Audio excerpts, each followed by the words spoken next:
listening to Pop This, the podcast where three women talk about pop culture. Here are your hosts, Lisa Christensen, Andrea Jin, and Andrea Warner.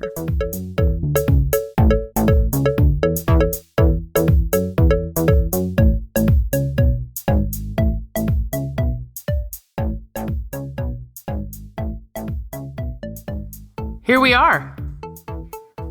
We are. Like in golden days. Happy olden days. The end of the year. The end of the year. I think I was trying to sing a song, but I don't know what it was.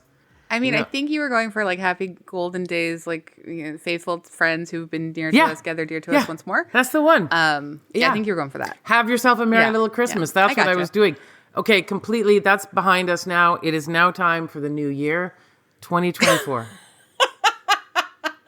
Well, we're allowed to look behind, though, too, because here we are, year in review, babies. 2023, what we loved, what we hated. I look at this list of things that we did over the past year, like things we talked about, and it's all such a blur. Like, I remember every single one, but I also can't place it on a timeline or quite remember what the context was of seeing it, or when or where. So not only did I go through and try to pick out and remember what we liked and what we didn't like, but then to try and map it and then leave the stuff that were just kind of like, that was old, that because we do a lot of anniversary things and stuff like that. So I just tried to focus on only cultural materials that came out in 2023. I then, because I can't remember anything anymore, had to go through and click on the read more in each of our episode descriptions so I could see what I recommended.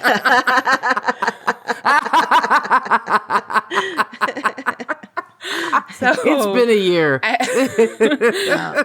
You're welcome. You're welcome for that read more information that I add into the show notes every week. I'm so grateful, AG, because I otherwise would have no way of knowing what I had consumed in our pop culture. Because I'm looking at stuff like Shotgun Wedding and Swarm and Pretty Baby, and it's like, was that this year? I know. Was it? I guess. Honestly, it's kind of shocking. That was a lot of documentaries there, like Pamela, A Love Story, Pretty Baby, Taylor Swift era's concert film, Judy Blume. Yeah. Yep. Yeah, and I didn't even include a documentary that I had recommended just in my own recommendations of the Indigo Girls doc, because it's that's right. It's really good, but we didn't even do it. There are so many documentaries. There are so many movies, period. Have you been looking at the best of 2023 lists that various media places are putting out? Mm-hmm. I look at them on the films and stuff, and I'm just haven't seen most of these. Some of them I haven't even heard of and don't even know. It's weird. I feel really detached. I know probably 25% of the list, and that feels really low for me. I don't know. But yeah, there's a lot of stuff. There's just a lot of stuff coming out. I mean, I think since we began this podcast, there are several more streaming channels now. And the amount, the volume of content now is pretty almost unreasonable. I mean, it's good for some people, but I think trying to stay on top of all of it has been quite a challenge. Yeah. Yeah. And especially because it's not all the time do you feel like challenging yourself with a new thing to watch, a new TV series or whatever. Sometimes you just want to watch a Friends episode or something like that, or Gilmore Girls. Schitt's Creek for the 900th millionth time. Yes, exactly. And have no regrets about that at all either.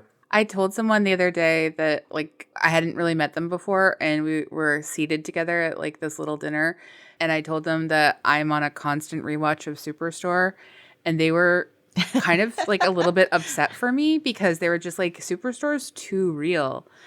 I'm not watching television to feel complicated things about class and labor in the United States. In that sense. And I was like, okay. Yeah. And I was like, oh, okay. Like I totally understand. And that's fine for you. I am watching these things somehow still as like comfort and like, because I just think the satire of it all and the humanity of it is so sharp. Yeah. But I realize how differently all of us sort of think about comfort and our pop culture and the different shapes it takes. And I'm, it's nice to like think about those things. Did she offer an example of what she thinks is comfort viewing for her?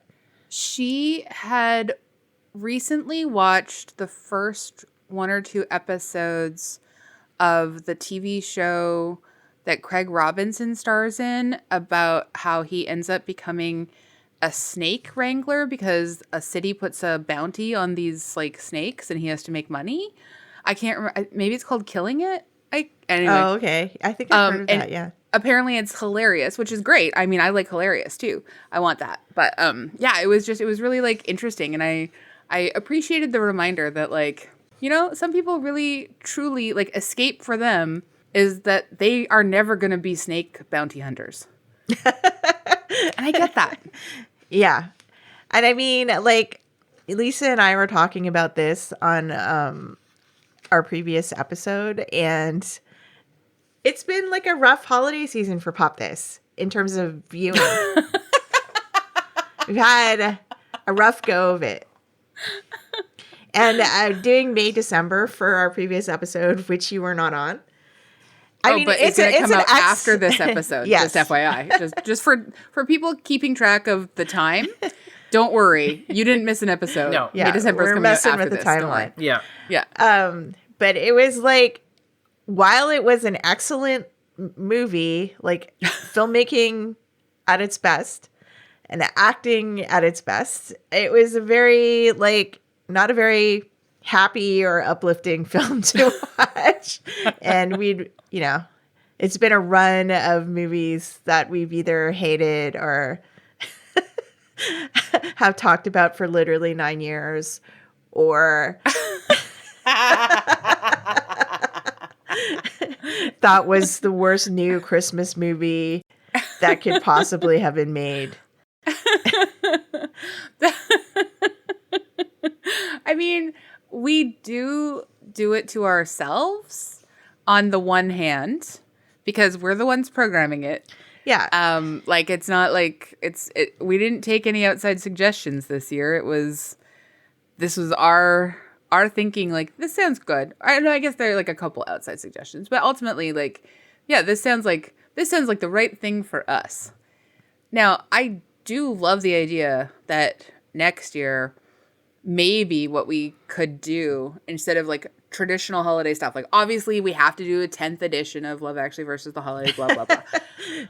I already am resigned to that. But what if we mix it up and next year we devote ourselves to Christmas horror films? Oh, wow. Horror? Okay. I thought you were going to say, like, let's take a note from your dinner companion and just do like stuff like Killing It about snake wranglers. Oh, okay. I mean, I guess I just like, if we're going to stay like holiday themed, we could do like holiday horror. One of the most famous is Black Christmas, and it's Canadian. Yeah. And there's also Anna. I think there's like Anna and the Apocalypse. It's a Christmas horror movie that's also a musical. And Krampus. Okay. Oh, Krampus. Yes. Krampus. Yeah. Okay, let's make a note of that. Because that could be the way that we like subvert our inevitable sort of like Christmas yikes. If we lean into the yikes. Which, I mean, I don't really like the phrasing of lean in and stuff. Like, I really hate that. But this is the one time I'm like, no, this makes sense. I think we have to, because we've done all the, like, good favorites Christmas movies before. And now we're kind of left with the ones we haven't watched in 9 years for a reason. I'll have to tell you something rather tragic, though. There was an interview I saw, or it's the podcast, because of Taylor Swift, we're all interested in Travis Kelce, the football player, and his brother, who make a podcast. Are we? Well, culturally, it's happening. Whether we want it or not, Page Six is devoting much space to this now, and I'm a Page Six person every day. So Travis Kelce announced that his most favorite holiday movie is Four Christmases. Oh my God. Wow. Run, Taylor, run. Oh. Yeah, he said he would prefer that to Elf. Well, I mean. You know, I watched Spirited last night for the first time ever. And it's 2 hours and 7 minutes, and you feel every inch of that 2 hours and 7 minutes. Like, outside of, like, Octavia Spencer, who obviously, like, sweet angel, incredible, wonderful, blah, blah, blah. I know that there is, like, kind of a general rule that I should like Ryan Reynolds more than I do. But there's something that doesn't quite work for me. I can agree that he's funny, often. But, like, it goes back to, like, him having been, like, him as a person, having been in relationships with both Alanis Morissette and Scarlett Johansson, and him being a bit distressed that he was not more famous than his partners, and then him eventually moving on to Blake Lively, where obviously he has eclipsed her fame dramatically, and she has also supplied 4 or 5 or 7 children for him. I can't remember how many. And I feel like there's an aspect of that character of him that seeps through in these other characters that I'm supposed to find extremely charming. And I know, like, Spirited is not necessarily him being charming. Like, he's fine in it. Also, too much eyeliner. Too much eyeliner he's wearing in Spirited. Anyway, have either of you seen this movie? No, that's the Will Ferrell one, right? It came out last year, right? No, I just, for some reason, didn't watch it. Yeah, I can't say that I would recommend it to either of you. And you know what? This is off topic. This is the 2023 year in review. I'm so sorry. But I'm just saying we're not adding it to our Christmas rotation in the future. That's fine. Yeah, I agree. Agree. But I think, like, with Ryan Reynolds, for me, it's just that he's this total overdog. Like, he's this... I never heard that expression, overdog. Blue-eyed. I love like, overdog. Handsome, like, Hollywood handsome, successful business person. Like, just everything in his life is seeming... I don't know. He's just, like, a person who seemingly is an overdog at everything. And so... Again, you keep saying it casually as if that is a word. Is overdog an expression? I've never heard this expression. Is that an expression? What? I love it. I use it all the time. Overdog? I feel like you've coined it. No, I don't think so. Like, I think... Oh, it's one word. Yeah. Oh. Okay, our word of the year for 2023, overdog. Yeah, it's like underdog is one word. Of course, overdog is one word. Sure. I've literally never heard overdog until just this moment. Wow, I can't believe that, because I would have thought I would have used it, because I use it to describe people like Ryan Reynolds all the time. Well, this is the first time I think we've talked about him. To be fair. Yeah, maybe. Yeah. Anyway, this is exciting for me. I love learning new words. I kind of like Ryan Reynolds. I know That's all the That's things we're saying, but every time he's been in a movie, I've laughed. I'm a sucker. But you kind of like the overdog. Do I? Is that my thing? I think so. I wasn't aware that this was my thing. Well, you didn't even know the word existed until 5 minutes ago. Yeah, I want to celebrate success where I see it. I don't want to be... See, exactly. You know, I don't want to... You like the overdog. There's nothing wrong with that. You just like cheering. You like cheering for a winner, Lisa. Yeah, but overdog sounds like overachiever, and I don't think he's an overachiever. I think he's an adequate achiever. No, overdog sounds like the opposite. Overdog sounds like the opposite of underdog. You know, and I just want to point out that I know what's going to happen on this podcast. One day, like what's happening right now, the redemption arc of James Marsden is been very sweet for me this year. See, another overdog. He was not getting the credit. You just like an overdog. Ryan Reynolds definitely gets more credit than James Marsden. I will say that. Until this jury show. And you're James right. Marsden was not getting the accolades he deserved, as far as I'm concerned. So wait, wasn't he on some superhero franchise? Yeah, X-Men. Well, he was an X-Men, but he was kind of the worst part of X-Men. He was not the one anyone wants to like. But the thing is, I was just like, if you're in one of those movies, you've made it. You get accolades. You're one of the top actors in Hollywood. Well, yes, but but there are certain I roles. think they have like a financial success for sure. Yeah. I mean, Alan Cumming was was in a Marvel movie. I don't think we get that, or whatever. Not Marvel. Is X-Men Marvel or DC? DC. Okay, DC. All right, so yeah, I think of Alan Cumming as a successful, famous, established actor that everybody likes. I don't think everyone in a superhero movie is an overdog. I just think that they've gotten there for a reason. They're successful. Yeah, Alan Cumming is an interesting one.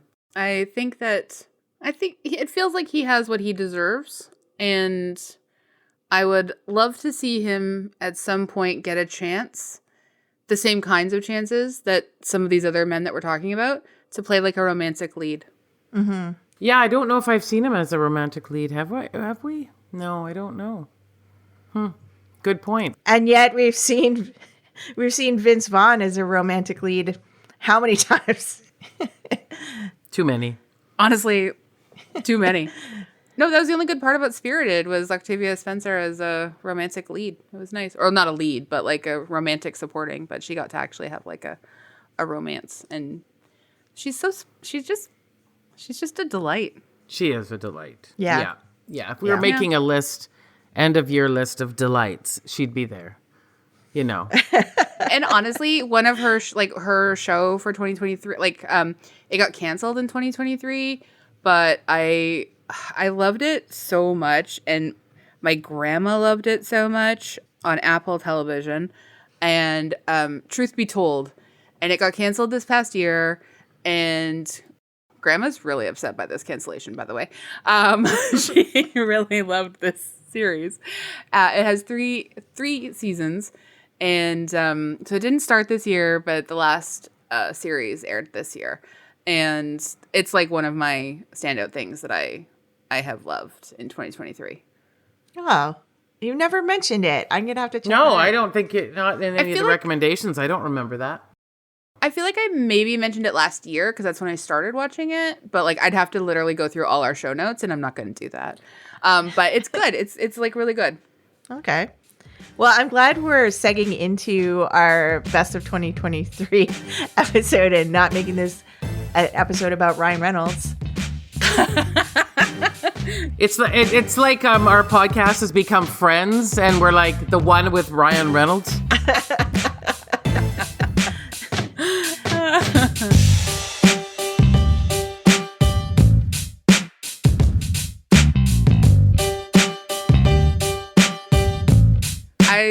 I know that one of the things that sort of we chatted a little bit about it, but like one of the major movies that stands out to me as something that I know we're gonna get to talk a lot more about it when it comes to award season, but I really have continued to think about Past Lives so much. Yes. I love it so much. And it's making so many lists of best movie of the year. I'm so thrilled for Celine Song. Like, it's the first movie she's directed. Yeah. And it just like, what an amazing story. Well, Citizen Kane was Orson Welles' first movie, so I mean, ooh, that's a nice comparison. I love that. Why not? Yeah. No, I love that movie. I mean, just looking at the list of stuff that we have as our favorites, it just stands out as this movie that was like, it was so moving and quiet, but like just stayed with you for like the past, I don't know how many months since we've seen it. It wasn't something that was, like nothing horrible happens in it. Nothing like it's not, I don't know, funny or a faux comedy like May December being nominated in the comedy category for the Golden Globes. But, you know, it's just like a true, quiet indie movie. And I'm just like without any flashiness to it. And I'm just so happy to see it being so successful. Yeah, I agree. I loved it. I really loved it. Yeah. And I just like, and I loved how much we argued about the ending. And I love a movie that can do that for us. Yes. You know, like we can all, like sometimes, you know, when we see a movie that all of us really love, there's not enough to chew on sometimes. But like this movie gave us so much to still discuss, and so much that it decided to not give us just like tidy bows and bells on things, you know? It like was confident in like the unfinished business of its chaos.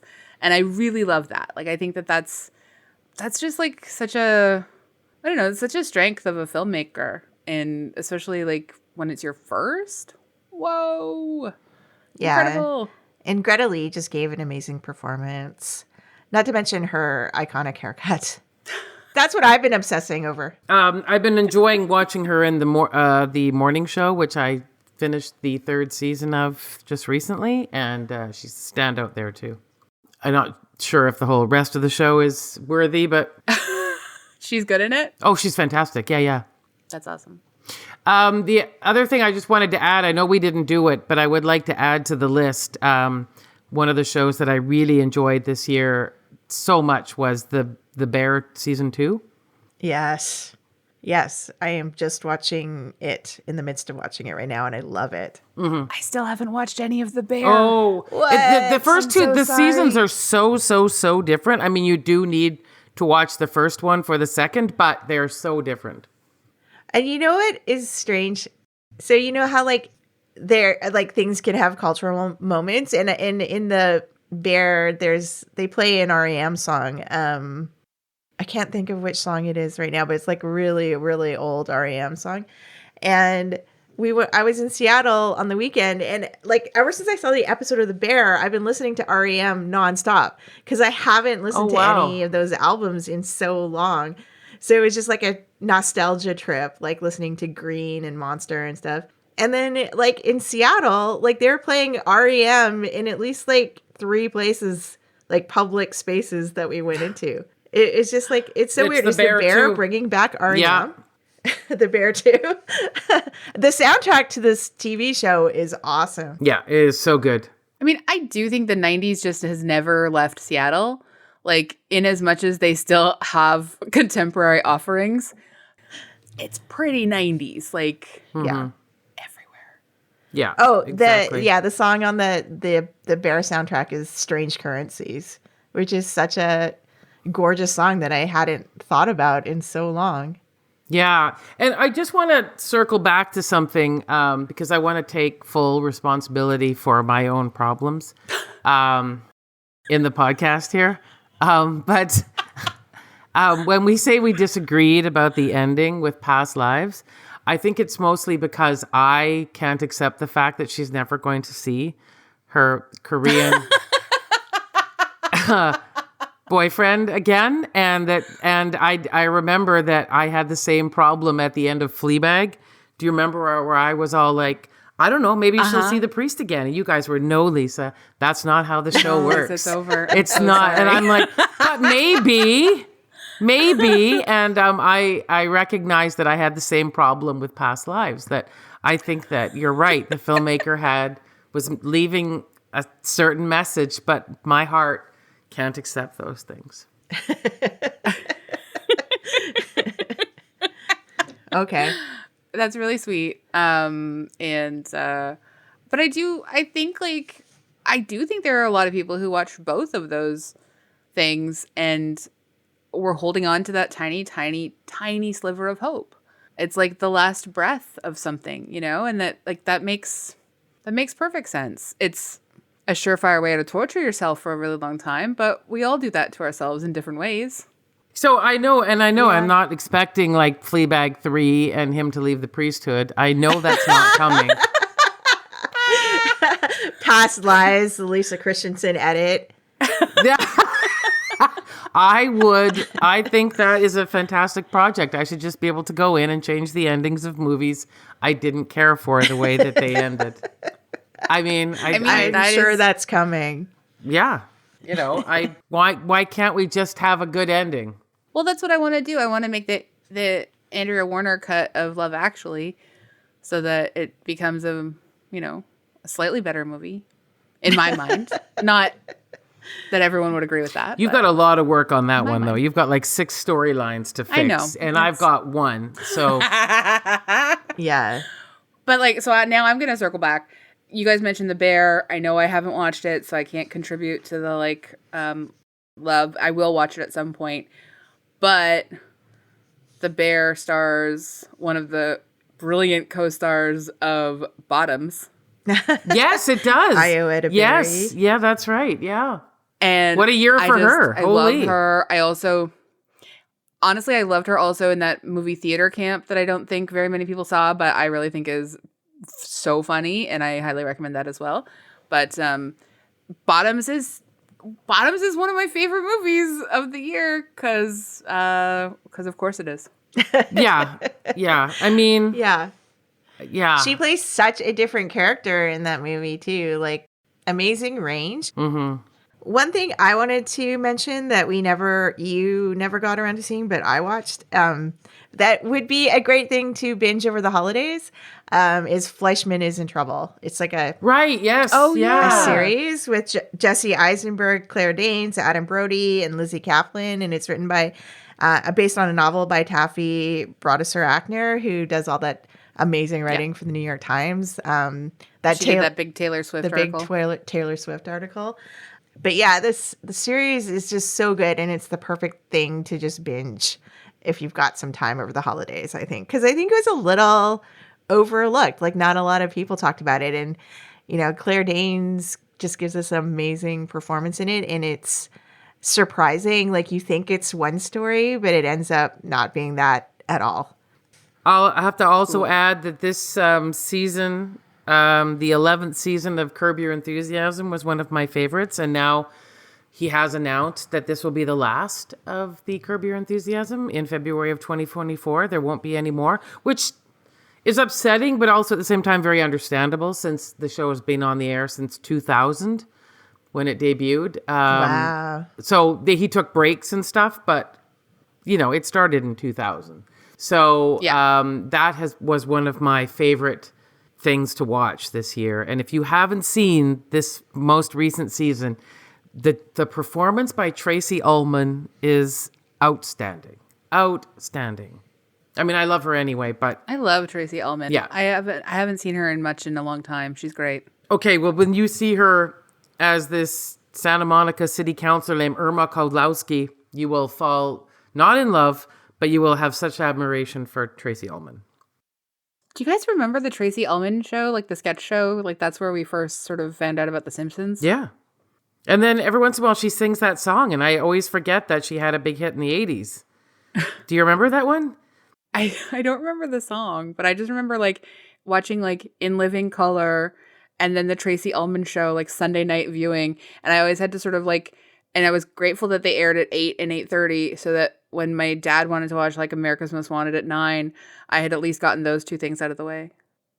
That's a beautiful memory. I don't know if I'd share that with Tracy Ullman if you met her, but No, I loved her show. It was like In Living Color and Tracy Ullman. Those were like the two back-to-backs on the Sunday night. I do think it's been a really good year for TV again, though. I gotta say. I mean, I think we saw some good movies, but I think it's been a really good year for TV. Yeah, we had Somebody Somewhere. Yeah. Oh. Yes. Oh. I saw things that break our hearts, and we had Deadloch. Yeah, Deadloch is. I watched Deadloch twice. Wow. This year, fully. And we also got I Have Nothing, which we all really, really enjoyed as well. And gosh, thank goodness. I gotta say, since we talked about I Have Nothing, you guys, I've had so much more figure skating content fed to me in my Instagram algorithm. One of my favorite I haven't actually like committed to following any of the Instas, figure skating Instas that have been churned up for me. But because my algorithm does know me a little bit, it has served me up this beautiful plus size figure skater who doing all these routines all the time. Yeah, I've seen that too. I've seen that Insta She's too. great. I love her. Yeah. She's wonderful. So your algorithms crossed over. Like they're really like, wow, that's impressive. They're listening to me all the time. And I think they listen to this podcast. Oh, they're listening. Yeah. There's for sure listening. And that's what sometimes I get actually, if we can say our, like favorites of the year, other things like, accounts on Instagram and things, and algorithms. I'm a tiny bit disappointed in mine. It hasn't really been, I feel like I'm more interesting than what has been happening on my algorithms, but perhaps that's my problem. I'm telling you, most of my content is dogs being rescued, and that is starting to worry me. Well, I would say that, like, I think maybe adding, like, actually, like, populating your favorites so that the algorithm can reflect more content that's related to your favorites. I don't love teaching the robots, but if it spares me from being delivered, men's rights accounts, then I will teach the robots what I do not like and what I do like. Like anytime I'm delivered diet content, I report it for abuse and spam, and I block it. All that kind of stuff. Because sometimes they go a little sneaky. Mine is like 90% figure skating content. So you're fine. So yeah, it works for me. Yeah. Nothing's changing in your feed. But I can only see so many dogs being rescued by throughout the world. Like it's just I gotta get something else going. So I will work on that. Yeah. I think I believe in you. I think can I just while we're in TV land, can I just give a quick shout out to a few things that I hated so passionately? Wow. Okay. Let's do it. And just Daisy Jones and the Six. Still cannot Did get you over really how much hate it? that. I didn't hate it. You really hated I hated it. Hated it. I didn't like it. Okay. All right. I finished it and I hated it. Okay. It made me Wow. so mad. All right. And obviously, am I gonna watch and just like that season 3? Of course. Did I mostly hate season 2? 100%. I do not care about Aiden. I want Aiden to also die. Carrie needs to be able to have a third option in her life. Like meet someone new. Anybody. Honestly, almost anybody. It does make you wonder if they're planning to bring back like Burger or I don't know, whatever. Oh my God. That guy wishes Sex and the City would give him a chance to redeem his Post-it note. Right? I mean, exit. You just wondered, will they bring, I can't think of anyone else that was, maybe David Duchovny could come back. Didn't we leave him in a? Barishnikov? No. I think we got to leave Barishnikov behind. He hit her by accident. He hit her That's got to. Yeah. I haven't watched the series, so I don't know. Oh, that's right. Okay. You've been spared. Right, yes. That's right. Well, good for you. Honestly, good for you. Way to stick that out. I feel like we've been talking about Sex and the City in and around you for so long. And I have watched the first movie, the second movie, and then this, and just like that series, 3 episodes of season 1 and 3 episodes of season 2. I've got to say, in a weird way, you have just chosen the worst part of this entire franchise. Yeah. If I were you, almost at all, I would be so bewildered as to how anybody wanted to reboot the series or make movies. I mean, the original series was, it has its charms. Yeah, I mean, I get that because it's had such a lasting impact on, culture. It must have been amazing. And I've seen isolated episodes here and there, But yeah, I've only been sort of buckled in to have to watch the stuff that we've watched for the podcast. So, which happens to be the worst stuff. It's honestly, I just love that even accidentally your language choice is that you have you've been forced. Mm-hmm. You have against your will been forced. And Lisa just like put me in the roller coaster and buckle me in, and I just have to go with it. Yeah. I feel I would be remiss if I did not mention how much I enjoyed Swarm and how it really like kind of it. I loved it so much that I'm going to let you both in on a truth. I've saved the last episode. I still haven't watched the very last episode. Oh, you do that from time to time. I do that. You do that. Yeah. It's stupid. It's like a game of chicken as to whether I'll survive. But yeah, I love to save the last episode of something. I do it on a lot of things, and I know it's weird, but I do that. I just it's like, you know what? I forget things so easily. Like, I just want to see things through the end so I can like know and appreciate and understand the full story, and not have it like faded from memory and come back to it and be like, oh, what happened? Who is that? What was the storyline again? Yeah, I think that's really smart. I'm not saying that I'm right in what I've chosen. I've made some mistakes, but I've done it to myself, and it's just sometimes what I do. It's weird. Another thing I wanted to recommend that we didn't talk about this year is this animated series called Blue Eye Samurai that's on Netflix. It is set in 1600s Japan, and it's about a biracial female swordmaster. And it's like excessively violent.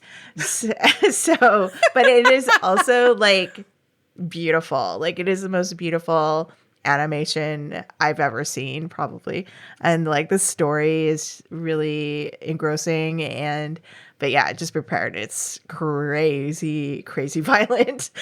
And you know, it's like cartoon characters doing it, but it's still like, but it's worth it, I guess. Depending on how you feel about excessive violence, but I recommend it. You got like cover your eyes if you don't. You can cover your eyes easily if it's makes you feel squeamish. I've never don't remember ever covering my eyes from animated violence, but that's interesting. Yeah. Yeah. Usually it's sound design for me, so sometimes I cover my ears. Yeah, kind of like with The Barbarian when we watched that, which I know was not last year, so I'm not talking about it, but I was able to put it on mute with subtitles. That really helped. So if I don't know if the animation would like make me squeamish, but I'm interested. I am going to check it out. I also want to mention for TV this year, one of the things I really enjoyed was the brand new crew cast for The Real Housewives of New York. As Housewives fans know, they fired the old cast, all of them, the whole thing, and started from ground zero. So if you are listening to this podcast and you've thought to yourself, I've always wanted to watch a Housewives franchise, but how do you get in? I mean, what are you going to watch 10 seasons? Well, now you just have to watch this one, and you'll know all the new characters. So I don't know who's going to be back next year. Like everyone's was super excited to have Jenna Lyons on there. Like that was a real coup. But I don't know if she'll want to come back. So we'll have to wait and see. But it was a great year for The Real Housewives of New York, brand new season. I'm glad it could like sort of reinvigorate itself for you. That's great. I just heard Bethany Frankel on a podcast recently, and kind of gained a new appreciation of like who she is in her journey from being a Martha Stewart apprentice participant, and then becoming a successful businesswoman with her skinny girl martinis. Is that what it's called, Lisa? Margarita. Margarita. Yeah. I may or may not have lined up on the street in Vancouver in the morning about 17 years ago to meet Bethany Frankel and have her sign a bottle of Skinny Girl Margarita. May or may not. It could have happened. Do you still have that bottle? I still do. Figuratively? Metaphorically? That someone gave to me? Yes. Yes, yeah, all of that. Yeah.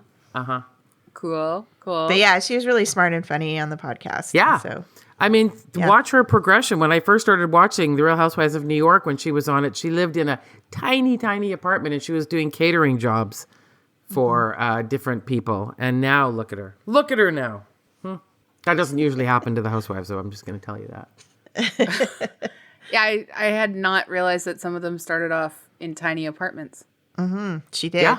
Yeah. On the show, I mean. Yeah. I know. It is rare, but not, I mean, usually there's a little bit of money that they have, especially like on Beverly Hills. Well, she was saying, if she wouldn't have been cast on the show today. She was cast like early on, and when they were, and they accepted her even though she was living in a tiny apartment. Well, I mean, I can't believe I'm going to swing us back to movies for a minute, but I have to, because we never did an episode about this, but I really feel strongly that at some point in the future we have to. Megan. Oh, we didn't. Well, that's a horror movie, right? So yes, we could save it for Halloween. So good. It's so good. I think it's also a decent one that we could do for Mother's Day. Oh, okay. Because it has quite a story, like themes about like parenting and mothering and things like that. So I love that movie so much. I can't believe it came out last January.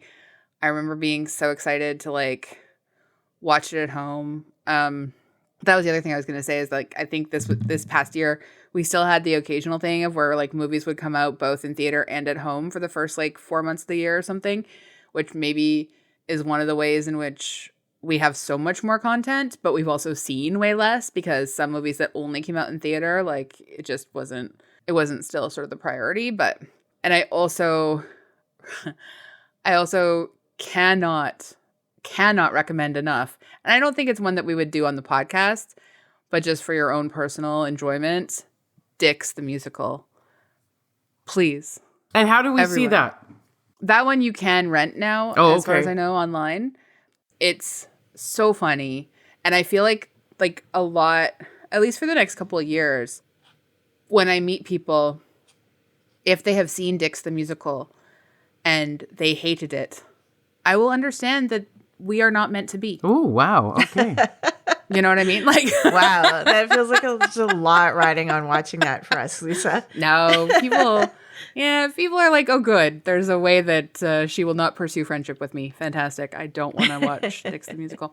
No, I'm not saying like everyone has to watch it and like adore it, but like just appreciate its absolutely bonkers, gleeful kind of joy. Like it's so willfully weird and it's so wonderful. So, okay. I know. That's a good pitch. Yep. I'll check it out. I was also happy to see Only Murders in the Building still going strong. Season 3. Yeah. It was a good season. Yeah. I hope it keeps going. I just like newfound appreciation of Selena Gomez. Via this series. Different from your old appreciation of her, or? Well, I hadn't really known much about her work up until this show. You mean you're not the biggest fan of all of her songs? Like there's some pop bangers. Yeah, or her Disney. Like I've tried some for Makeup Line. Wizards of Waverly Place role? I didn't watch that. Yeah. I have no idea. No, you're just making up words.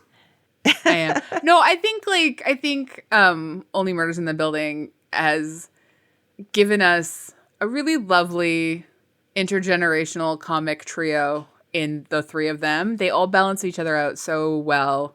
You need someone like Selena Gomez's character and performance to be the triangle, the perfect third in that Martin oh my God, Steve Martin and Martin Short. Oh God, I forgot that they have the same name. Yeah.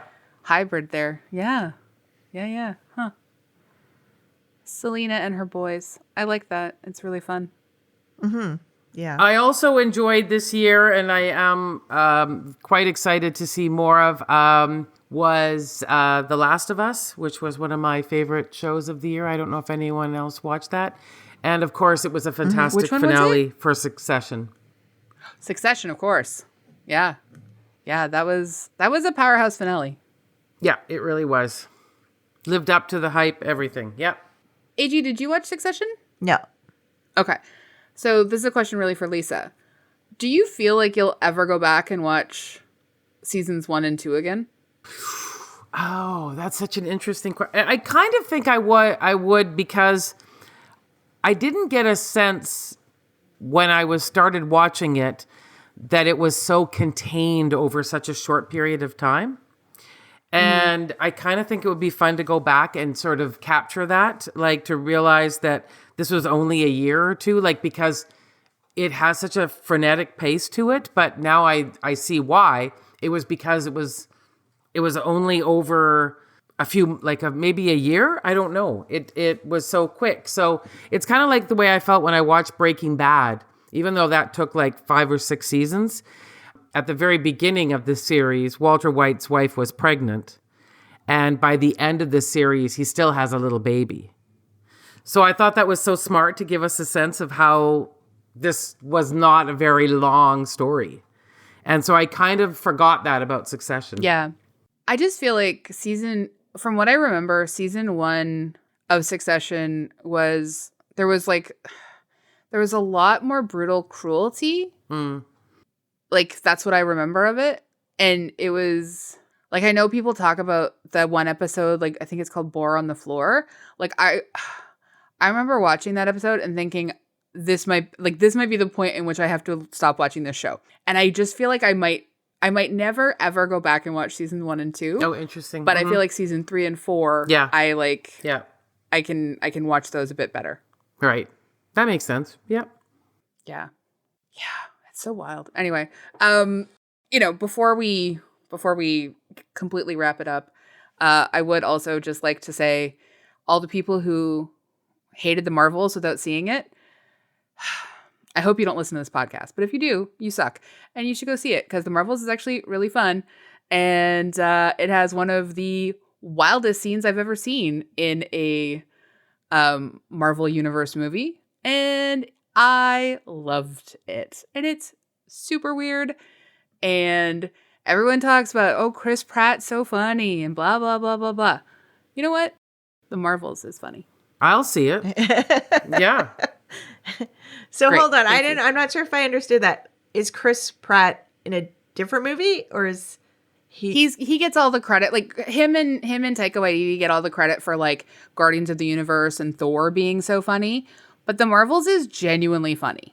Oh, okay. Like this Marvels movies is genuinely funny. And people kind of like dunked on it a lot. And I think that they did so unfairly because it's got one of the wildest sequences I've ever seen in a Marvel film. And I personally think that if it had one of the quote unquote funny boys in the movie, people would be like, this is genius. But because it was like 3 women as the leads and a woman director, got a bit of a short shrift. So just to circle back, as we've been doing Thank on this episode here, are you saying if Ryan Reynolds was in it, it'd be better? Or it would have got more attention? Gotta say, no, but I know that no. She's it would have had better reviews for sure. She's saying that you would have liked it better. Yeah. Like you definitely would have seen the movie. I'm just putting this out into the universe, but if Ryan Reynolds and James Marsden wanted to play brothers in a movie, I wouldn't be disappointed.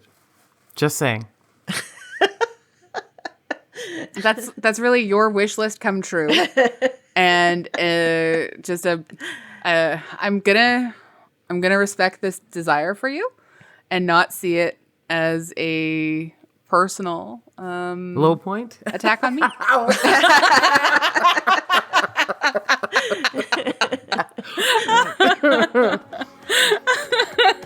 Yeah, that's Lisa's fanfic for 2024. Yeah. I'll start writing now.